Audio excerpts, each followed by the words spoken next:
بسم الله الرحمن الرحيم الحمد لله رب العالمين والصلاة والسلام على خير البشر سيدنا ومولانا محمد صلى الله تعالى عليه وعلى آله وصحبه وسلم تسليما. Assalamu alaikum wa rahmatullah. Chers frères, chères sœurs, lors du premier épisode sur l'histoire de Dajjal, nous avions abordé sa création dans le monde Ghaib, sa gestation, ainsi que sa naissance. Nous avions ensuite parcouru son enfance jusqu'à ses premiers pas en politique, en passant par son parcours universitaire remarquable.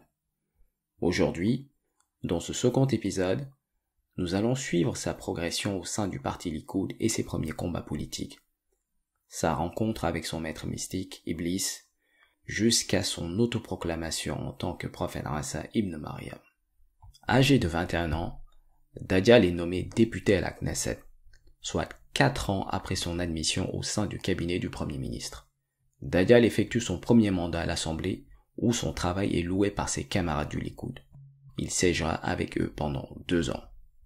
Pendant ce temps, l'imam al-Mahdi a déjà entamé sa mission depuis un bon moment, et est même parvenu à gouverner une moitié du monde. Tous lui prêtent attention et lui obéissent, y compris pour la conduite de leurs relations diplomatiques. Un jour, l'imam al-Mahdi se rendit en Palestine, dans la bande de Gaza, pour y rencontrer la branche politique du Hamas. Notons que le Hamas se compose d'une branche armée et d'une branche politique. Les pays occidentaux ont classé le Hamas en organisation terroriste, mais certains d'entre eux considèrent que cette classification ne concerne que la branche armée et qu'ils doivent pouvoir traiter diplomatiquement avec la branche politique.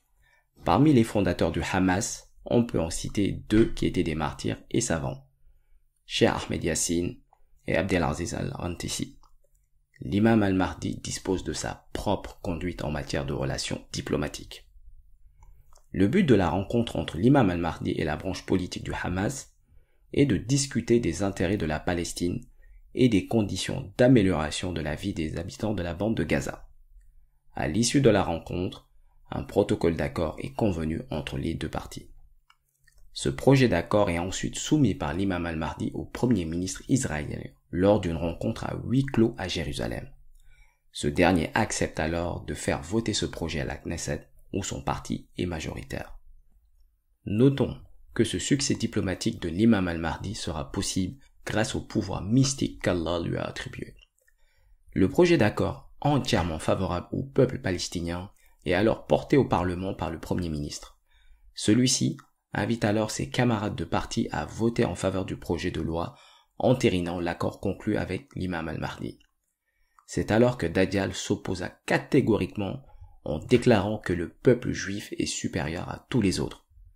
Tout ce qui concourt à aider la branche politique du Hamas dans la bande de Gaza ne devait pas être accepté. Accepter cet accord, ce serait octroyer la liberté à la Palestine. Il ne peut comprendre comment un compromis a pu être établi entre le Premier ministre et l'imam al-Mahdi. Ses camarades, ainsi que le Premier ministre, lui indiquent comprendre son point de vue, mais que la loi serait tout de même adoptée. Dajjal les menace alors de démissionner du parti et de la Knesset si cet accord était signé. Mais malgré la menace de démission de Dajjal, le projet de loi est voté par le Parlement. Le vote de cet accord marque le début de la guerre que Dajjal mènera contre l'imam al-Mahdi. Dajjal se lève et déclare « Sachez qu'à partir d'aujourd'hui, je ne suis plus membre du Likoud, je démissionne. Autre chose, je ne suis plus député à la Knesset, je démissionne des 2 postes.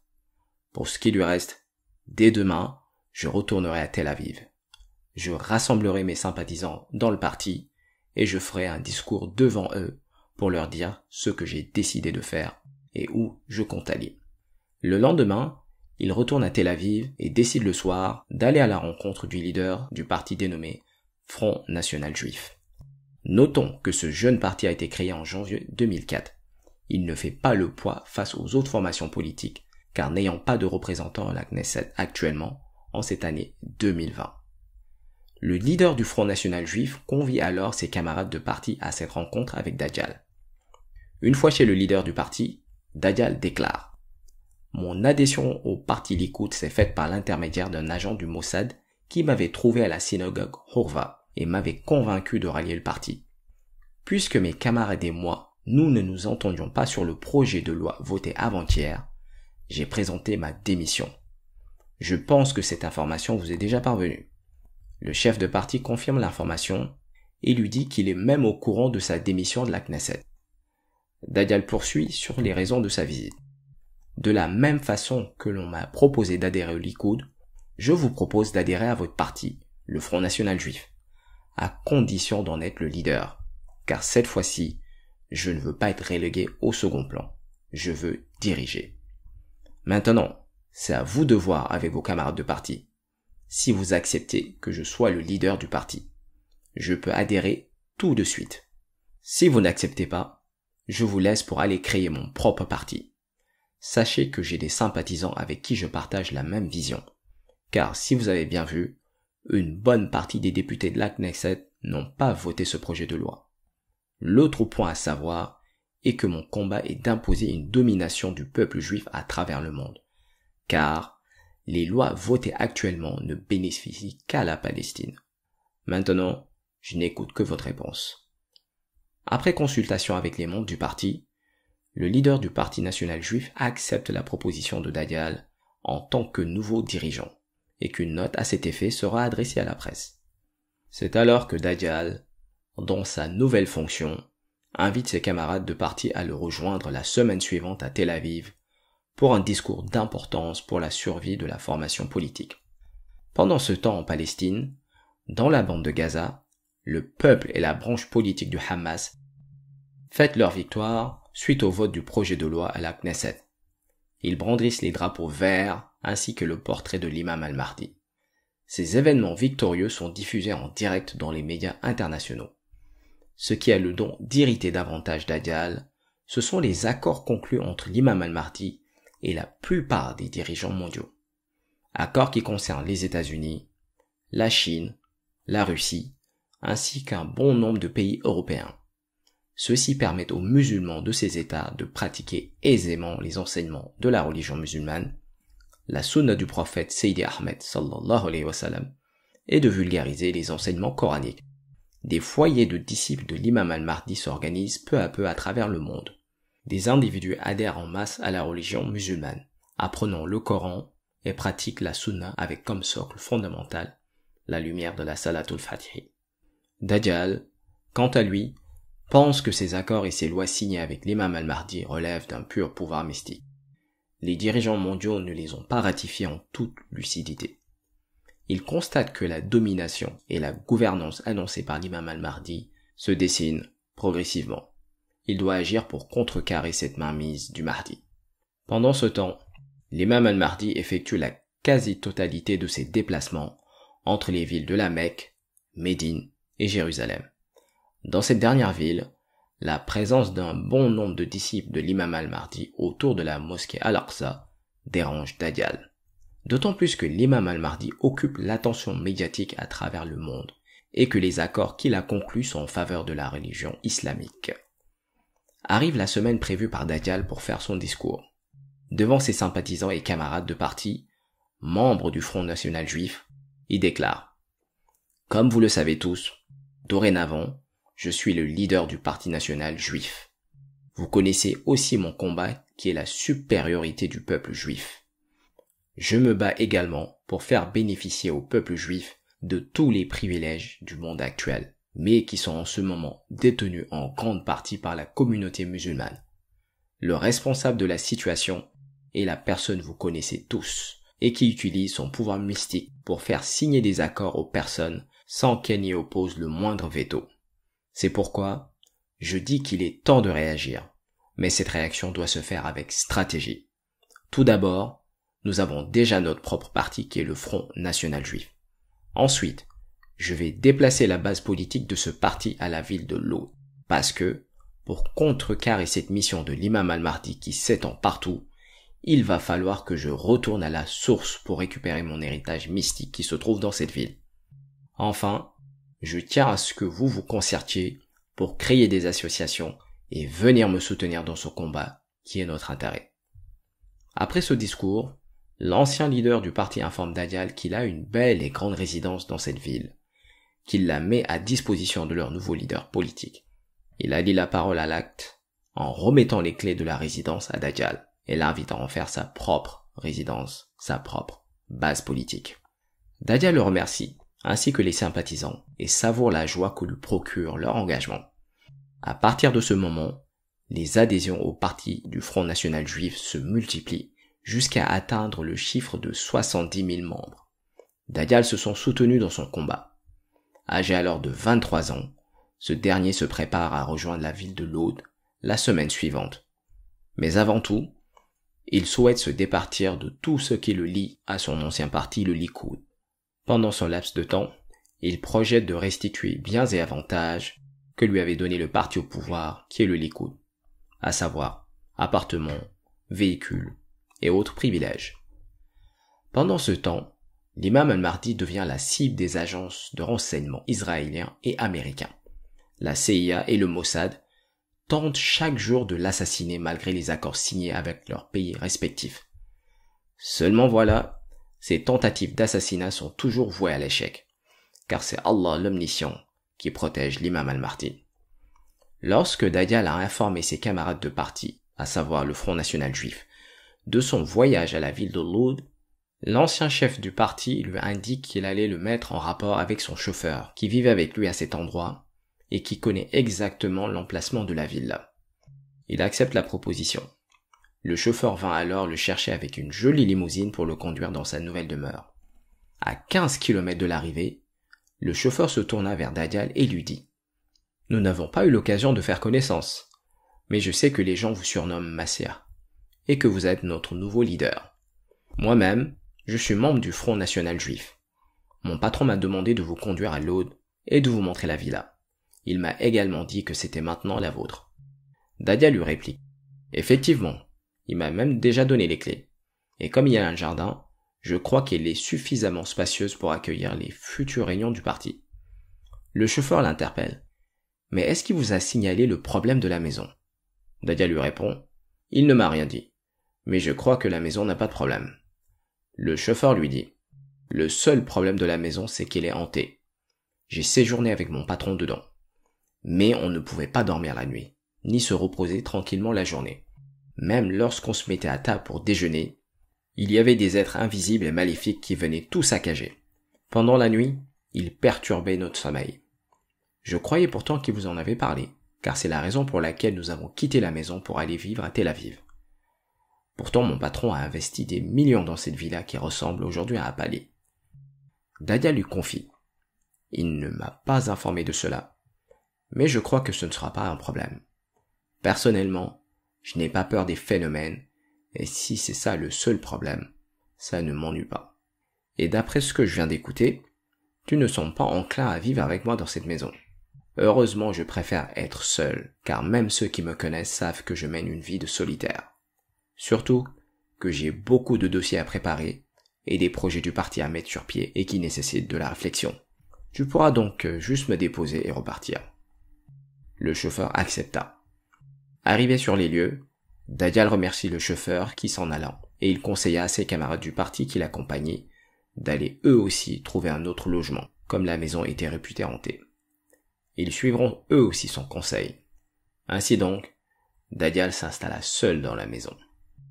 Ses voisins étaient au courant que le nouvel occupant de la maison était le Messia, le nouveau leader du parti du Front National Juif. Ils savaient qu'il avait démissionné de la Knesset, ainsi que du célèbre parti Likoud. Durant ces premiers jours, lorsqu'il sortait de la maison pour faire ses courses, certains voulaient l'aider, mais ils se heurtèrent à la froideur de ses réponses. Ils remarquèrent que Dajjal n'avait pas envie de les côtoyer. Lorsqu'il sort de chez lui, c'est uniquement pour aller faire des achats et rentrer aussitôt chez lui. Il s'enferme à clé pour n'en ressortir que le lendemain, toujours pour les mêmes besoins. Il procède ainsi pendant 7 jours. La nuit de ce 7e jour, pendant qu'il dormait, il entend un bruit semblable à un grondement de tonnerre dans la chambre. Il se réveille, s'assoit au bord du lit et observe autour de lui, mais ne trouve rien d'anormal. Il se lève, ouvre la porte de la chambre et se dirige vers le jardin. De là, il aperçoit un être corpulent. Par sa posture, il ressemble à un chimpanzé noir. Cependant, sa particularité est qu'il possède 2 cornes sur sa tête. Sa laideur en fait un être pas facile à regarder. C'est un géant. Son corps est recouvert de longs poils qui traînent sur le gazon au niveau des pieds. Lorsque Dajjal sortit et le vit, il eut une impression de connaître cette créature. Il s'avança vers elle. Une fois arrivé, Dajjal lui tendit la main, et la créature en fit de même. Ils se saluèrent. Elle observe le visage de Dajjal un instant, avant d'éclater de rire, puis déclare: « J'ai longtemps accompagné mes lieutenants dans le travail qu'ils effectuaient pour moi. Mais en ce qui te concerne, je crois que personne ne réalisera une prouesse plus grande que celle que tu accompliras pour moi en cette période de la fin des temps. » Cette créature était en réalité Iblis, en chair et en os. En entendant ces propos, Dajjal se sent flatté et heureux. Iblis continue: « C'est nous qui avons chassé le propriétaire de la maison, car cette maison est la tienne. Elle renferme ton héritage mystique. » Iblis prend alors la main de Dajjal et marche avec lui jusqu'au niveau du puits qui se trouvait dans le jardin. Il lui apprend que le puits est resté scellé 9 ans. Il lui demande de retirer le couvercle et d'attendre. Ce que fit Dajjal. Iblis plonge dans le puits et disparaît pendant 10 minutes avant d'en ressortir avec une bague en or. Il demande alors à Dajjal de tendre la main gauche et lui passa la bague au doigt en lui disant: « Voici ton héritage mystique qui était gardé dans cette ville de Lod. » Ainsi, lorsque Dajjal apparaîtra, il sera aussi reconnaissable à cette bague en or qu'il porte à la main gauche. Cet anneau constitue l'héritage mystique que le diable lui a légué.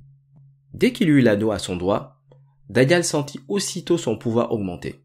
Il était désormais capable d'apercevoir des endroits qu'il ne pouvait voir auparavant. Son œil droit défectueux, avec lequel il percevait les djinns, ne voyait plus simplement les djinns qui l'entouraient, mais aussi pouvait même observer des djinns qui se trouvaient dans d'autres villes. Idem pour son œil gauche. Il pouvait désormais voir des humains se trouvant hors de la ville de Lod. Sa vue était si perçante qu'il pouvait observer les députés se trouvant à la Knesset. Et Iblis de continuer: « À partir d'aujourd'hui, tu as le choix de prendre l'avion ou non, si tu veux te déplacer. Tu peux te rendre n'importe où sur la terre en moins de 5 minutes. » Ce à quoi faisait allusion Iblis peut être comparé à ce qu'utilisent les saints ou awliya pour se déplacer dans le monde invisible, Raïb. Grâce à ce moyen de transport appelé Innayatu Rabbaniyu, les élus d'Allah peuvent visiter des villes en quelques secondes. C'est un moyen de locomotion similaire, bien moins sophistiqué que celui des saints, qu'Iblis a doté Dajjal. En effet, Dajjal n'aura pas accès au monde Raïb, contrairement aux élus d'Allah. Il ne pourra seulement se déplacer dans le monde terrestre. Poursuivant son initiation, Iblis informe Dajjal que ce puits est désormais son refuge. À chaque fois qu'il se sentira en danger, il devra venir et plonger à l'intérieur afin de se ressourcer et d'augmenter son pouvoir. Iblis le prévient qu'il en aura besoin, car sa mission n'est pas simple. Celui qui doit affronter en l'occurrence l'imam al-Mahdi possède lui aussi d'énormes pouvoirs mystiques. Mais en tout état de cause, Iblis lui rappelle qu'il ne faudra jamais qu'il se départisse de cette bague, qu'il ne faut pas qu'il la perde. Il lui précise, quoi qu'il arrive, il veillera sur lui. Sa progéniture en fera de même. À l'écoute de ce discours, Dajjal devient heureux. Il signa donc ce pacte avec Iblis, un accord qu'il considère comme son héritage mystique. Il regagna ensuite sa chambre. Il ne pouvait s'empêcher de se réjouir et de rire aux éclats, tellement il était heureux. Il pensait désormais détenir ce qui mettrait en péril la mission de la fin des temps, celle de l'imam al-Mahdi. Parmi ses projets, il compte effectuer des voyages d'affaires à l'étranger. Pour rappel, actuellement âgé de 23 ans, il n'avait jamais encore quitté la terre d'Israël, et sa première destination sera les États-Unis d'Amérique, où il compte rencontrer des membres du Congrès. À l'issue de ces événements, Dajjal est maintenant confiant. Sa bague magique au doigt, il pense que plus rien ni personne ne pourra lui barrer la route. Il ira séjourner aux États-Unis avant de revenir se concentrer sur son nouveau parti, qui est le Front National Juif, en vue de préparer les prochaines élections législatives. Avant son départ pour les États-Unis, Dajjal contacte un des membres du lobby juif en Amérique. Ce dernier le met en relation avec un des sénateurs républicains afin qu'il puisse l'accueillir à son arrivée. Une fois à New York, plus précisément à Manhattan, Dajjal est effectivement reçu par ce sénateur républicain dans une de ses résidences. Et chaque semaine, le lobby juif se présente à lui pour recueillir son avis sur de nombreux sujets, notamment le fonctionnement de leur politique étrangère. Mais à chaque fois, ils remarquèrent que Dajjal critique toujours les accords qu'ils ont signés avec le Mahdi. Dajjal profite également de la visite d'un sénateur démocrate pour lui faire part de son mécontentement vis-à-vis de ces accords.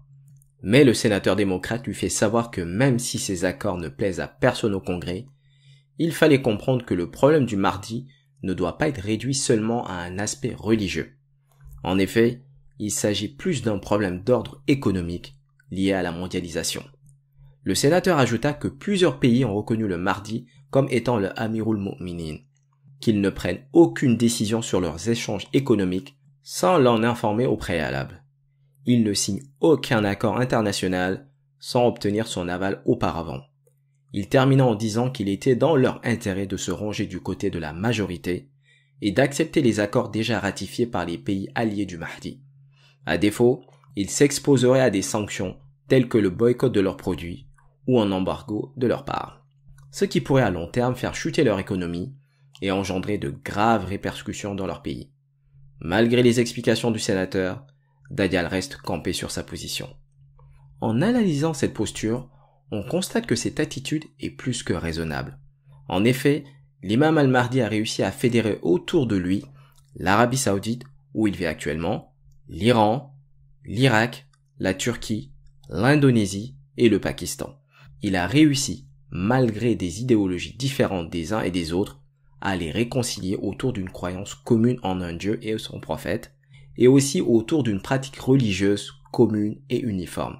Il a mis en avant ceux qui les unissaient et relégué au second plan ceux qui les opposaient. En effet, les chiites iraniens renoncèrent au 12e calife qu'ils attendaient depuis longtemps, les sunnites abandonnèrent leur idéologie contestataire. L'Iran, l'Irak et l'Arabie Saoudite enterrèrent la hache de guerre. Ils se rangèrent tous derrière l'imam al-Mahdi, proclamé Amirul Mu'minin de toute la communauté musulmane. Il partage son temps entre la Mecque et Médine. Il fait rayonner la véritable idéologie islamique et diffuse l'enseignement du Coran dans toute sa splendeur. Pendant ce temps, Dajjal sera resté 8 mois à Manhattan. Il n'aura pas réussi à obtenir ce qu'il voulait des dirigeants de ce pays, à savoir la dénonciation par les Américains des accords signés avec l'imam al-Mahdi. Il n'a pas non plus été convaincu que les accords signés étaient la meilleure chose à faire. Il décida alors de retourner en Israël, plus précisément à Jérusalem, pour préparer les élections législatives qui se profilent. 1 an après son retour, Dajjal est alors âgé de 25 ans et les élections législatives se préparent âprement par tous les partis. Dajjal, leader du Front National Juif, a un adversaire de taille face à lui. Il s'agit de son ancien parti qui est le Likoud. Durant cette campagne, le Likoud véhiculait un message de paix, de justice. Il insistait sur l'importance de la situation économique du moment. Il défendait l'accord entériné avec la Palestine et insistait sur l'importance du choix fait, car il préservait au mieux les intérêts d'Israël. Tandis que Dajjal avait un discours parfaitement opposé. Pour lui, ces accords n'étaient pas nécessaires. Il axait son plaidoyer sur la nécessité de la domination du peuple israélien.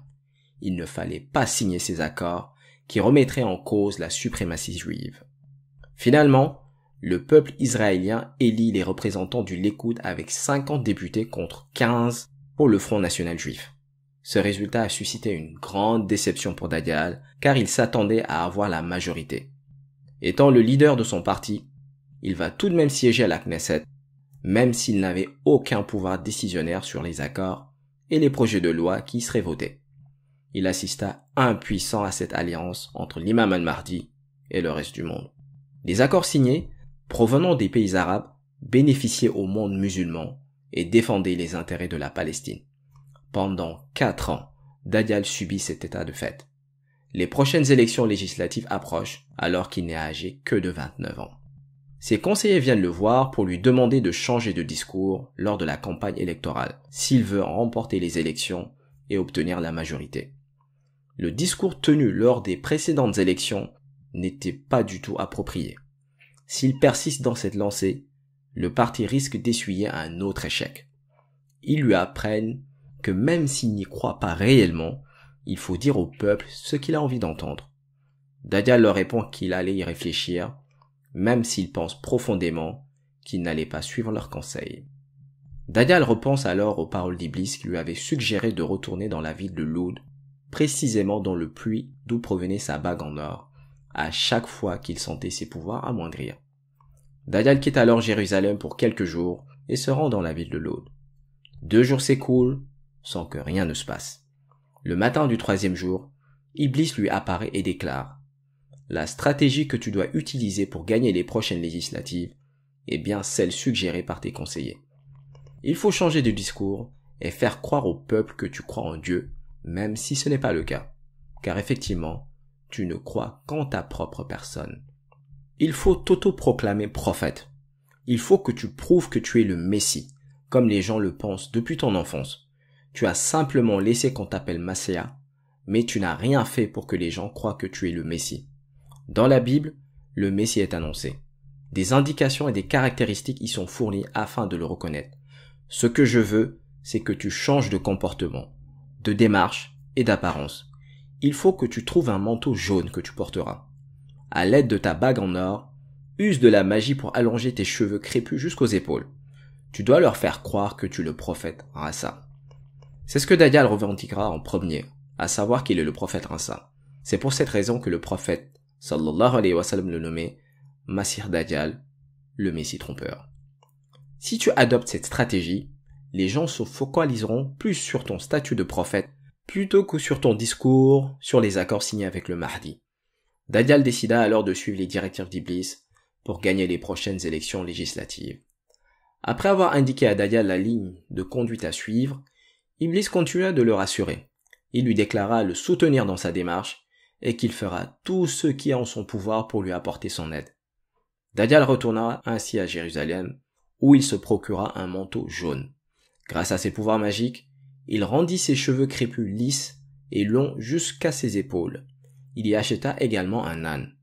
Vêtu du manteau jaune, avec sa nouvelle apparence, il chevaucha l'âne en sillonnant les rues de Jérusalem. À chaque fois qu'il passait à proximité d'une synagogue, les gens se demandaient s'il ne s'agissait pas de Isa, car dans la Bible, le retour de Isa se fera à Jérusalem.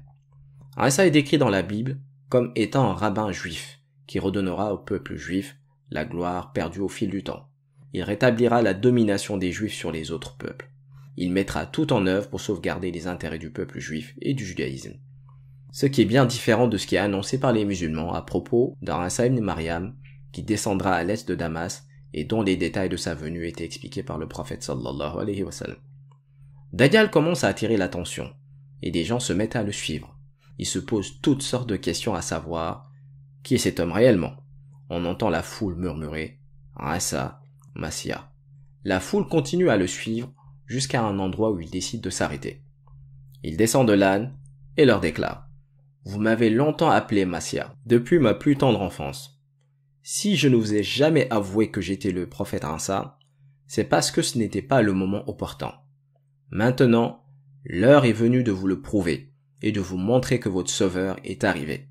Si vous voyez que mon apparence a changé, que je suis habillé différemment, que je monte un âne, c'est parce que je vivais exactement de cette manière dans ma vie antérieure. Il veut ainsi confirmer que c'est lui le prophète Isa.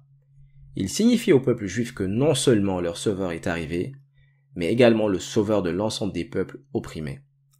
Toujours en s'adressant au peuple juif, il continue. Actuellement, vous subissez une injustice, et la seule personne responsable de tout ceci est celui qui est suivi par tous les musulmans et qui a été proclamé à la Mecque. Dajjal fait référence à l'événement extraordinaire qui s'est produit lors du pèlerinage de l'imam al-Mahdi à la Mecque, au cours duquel un ange l'a désigné comme étant le Mahdi. Dajjal poursuit. Depuis lors, il signe des accords qui favorisent la communauté musulmane, qui est la seule communauté au monde qui vit paisiblement et qui profite des avantages. Dajjal continue son discours en essayant de convaincre son auditoire. Les rabbins des synagogues sont sortis pour l'écouter. Et tout d'un coup, un énorme oiseau noir fit son apparition dans le ciel en criant: celui qui est en train de vous parler est le prophète Isa. C'est le Messie que vous attendiez tous. C'est lui dont l'histoire a été racontée dans la Bible. C'est lui. Tout le monde était stupéfait par ce qui venait de se passer.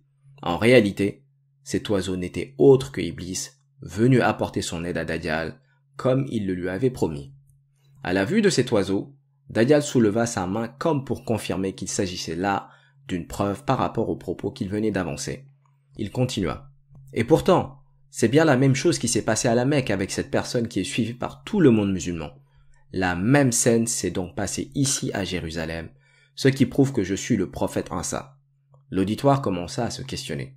Certains le croyaient, d'autres non, tandis que d'autres étaient très surpris de la situation, mais tout le monde lui prêtait attention.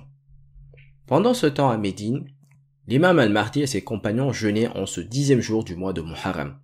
L'imam al-Mahdi était en train de terminer une prière surérogatoire de 2 rak'at dans le but de rendre grâce à Allah subhanahu wa ta'ala. Dès qu'il eut terminé, un de ses collaborateurs l'informa de ce qui était en train de se passer à Jérusalem. En effet, l'événement a été diffusé en direct sur toutes les chaînes de télévision. L'imam al-Mahdi réalisait que toutes les chaînes diffusaient en boucle ce qui s'était passé à Jérusalem. Sachant pertinemment qu'il s'agissait de Dajjal, l'imam al-Mahdi décida de faire une déclaration destinée à toute la communauté musulmane. Il demanda à chaque musulman de faire fi de tout ce qu'il venait de voir et qui était diffusé en boucle sur toutes les télévisions. Il déclara que tout musulman en train de l'écouter doit rester dans son pays de résidence et continuer à travailler comme si de rien n'était car il s'agit de Dajjal qui se fait passer pour le prophète Isa. Tout ce qu'il dit ne concerne ni le Coran, ni la Sunna, ni la lumière du prophète sallallahu alayhi wa sallam, mais concerne le judaïsme et ses adeptes. Il leur demanda d'ignorer cet événement qui n'en était réellement pas un. Malheureusement, la majorité du monde musulman n'a pu avoir accès au discours de l'imam al-Mahdi, car toutes les chaînes de télévision étaient braquées sur les événements de Jérusalem en diffusant les images en boucle. Du côté de Dajjal, un journaliste l'interpella en lui demandant s'il était au courant du fait que l'imam al-Mahdi venait de faire une déclaration le concernant. Il ne le reconnaissait pas comme étant le prophète Isa, mais plutôt comme l'antéchrist. Il a donné la directive au monde musulman de faire comme si de rien n'était. Il lui demanda ensuite sa réaction par rapport à cette déclaration. Dajjal se tourna, esquissa un sourire et reprit un air grave. Cela est tout à fait normal que l'imam al-Mahdi tienne un discours pareil, car c'est un imposteur. Moi je suis là pour le démasquer, annuler tous les accords qu'il a signés, et ainsi retirer cette mainmise qu'il a sur les affaires du monde. Il arriva à la communauté musulmane la même chose qui s'était produite à la bataille de Uhud du temps du prophète sallallahu alayhi wa sallam.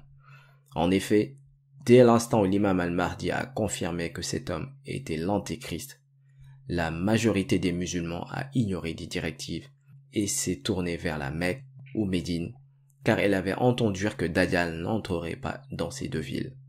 Les musulmans qui avaient des rôles à responsabilité abandonnèrent leur poste. Tous les grands dirigeants en charge de la diplomatie, du commerce international pour le compte de l'islam, laissèrent vacants leurs postes et se dirigèrent vers les aéroports. Les chaînes de télévision commencèrent à diffuser ce mouvement de masse du côté des musulmans, qui essayaient coûte que coûte de se rendre soit à la Mecque, soit à Médine. À la vue de ces événements, Dajjal commença à se réjouir. Il affirme publiquement qu'une simple déclaration de sa part aura suffi pour créer autant de remous au sein de la communauté musulmane. Il invite donc son éditoire, le peuple d'Israël, à le rejoindre pour créer une force vive autour de lui et ainsi neutraliser les musulmans ainsi que leur politique. Les journalistes et commentateurs invités sur les plateaux de télévision réalisent que Dajjal avait raison dans son analyse de la situation. Il confirme ainsi ses dires. Avec une union autour du Messie, d'aucuns espèrent retrouver cette souveraineté perdue et renverser la tendance en prenant le dessus sur les négociations concernant la gestion du monde. En ralliant la cause de Dajjal, ils mettront en avant les intérêts du peuple israélien et dénonceront les accords déjà signés avec l'imam al-Mahdi. Le discours de Dajjal porte enfin ses fruits. Les foules commencent à le rejoindre. Les loges maçonniques qui s'étaient éteintes avec l'arrivée de l'imam al-Mahdi commencent à renaître. Et tous ensemble, réfléchissent à une organisation forte qui leur permettra de remporter les prochaines élections législatives et de régler définitivement le problème de la communauté musulmane qui vit actuellement un profond bouleversement. Un juif dans l'assemblée interpella Dajjal en déclarant que le prophète Isa de son temps réalisait des miracles et que lui, s'il était vraiment ce qu'il disait être, quel pouvoir détenait-il réellement?